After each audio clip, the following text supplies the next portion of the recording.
کہ بعض بھائی بہن بہت زیادہ عبادت کرتے ہیں تو کہا جاتا ہے جی عبادت کا بھی صدقہ دو، تو کیا کیسے صدقہ دیں؟ اس سے کوئی شرعی تصور نہیں ہے، یہ اپنے پاس سے چیزیں نکالی ہوتی ہیں،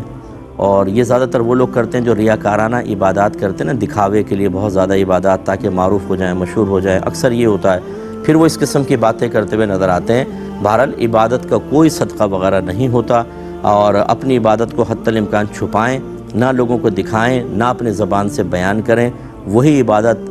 کے بارے میں گمان ہوگا کہ وہ اللہ کی بارگاہ میں مقبول ہوگی۔ جو ہم سناتے اور دکھاتے ہیں اس کے ضائع ہونے کے امکانات ہیں، بہرحال صدقہ کوئی بھی نہیں ہے۔ بہن نے کویسچن کیا تھا کہ کیا ہم ٹی وی پہ جب کعبۃ اللہ کی زیارت کرتے ہیں تو وہی ثواب ملتا ہے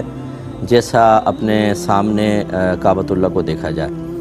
دیکھیں، یقینی سی بات ہے کہ اس میں برکت کم ہوگی، اور جب آپ اصل عمارت کو دیکھتے ہیں تو اس میں برکت زیادہ ہوگی، کیونکہ یقیناً یہ اس کی نقل ہے یا ایک عکس ہے جو ویڈیو کے ذریعے آپ تک آ رہا ہوتا ہے۔ اگر آپ لائیو دیکھیں نا تو یہ تھوڑا سا ڈیلے ہوتا ہے، جیسے بعض چینلز پہ آپ دیکھیں کوئی پریس کانفرنس چل رہی ہے یا کوئی میچ چل رہا ہے، ایک جگہ آپ دیکھیں گے بولر سٹارٹ ہوگا، دوسرے پہ آئیں گے بال کرا چکا ہوگا، یعنی اتنا ڈیلے ہوتا ہے۔ اس کے مطلب ہے جو آپ کے پاس آتا ہے پہلے ریکارڈ ہوتا ہے، اگرچہ لائیو بھی ہے، پھر وہ آپ کے پاس آ رہا ہوتا ہے، تھوڑا سا ٹائم لیتا ہے۔ تو جو آپ دیکھ رہے ہیں وہ حقیقی عمارت نہیں ہے بلکہ اس کا عکس کہہ لیں آپ، اور یہ جب آپ مکۃ المکرمہ میں کعبۃ اللہ کے سامنے ہوتے ہیں تو وہ حقیقی عمارت ہے، وہ جس کو حضرت ابراہیم علیہ السلام، حضرت اسماعیل علیہ السلام نے تعمیر کرایا، نبی کریم صلی اللہ علیہ وسلم نے اس کی تعمیر فرمائی ہے، تو اس کی اپنی برکات ہوں گی۔ تو وہ بہرحال ثواب نہیں ہے یا وہ برکت نہیں ہے جو سامنے دیکھنے کی ہے۔ دیکھیے، کہتے ہیں کہ کیا ٹی وی دیکھتے ہوئے درود پاک پڑھیں تو ثواب پورا ملتا ہے؟ دیکھیں، اگر تو کوئی آپ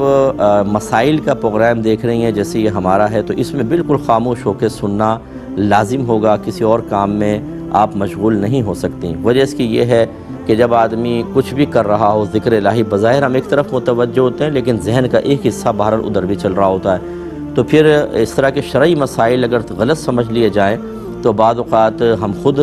ان پر عمل پیرا ہو کے غلطی کے مرتکب ہوتے ہیں، اور اگر آگے کسی کو بتائیں گے تو وہ بھی غلط مسئلہ بتا دیں گے، اس لیے اس میں تو ایسا نہیں کریں۔ ہاں، اگر کوئی پروگرام ایسا چل رہا ہے کہ جیسے فضائل کا ہے،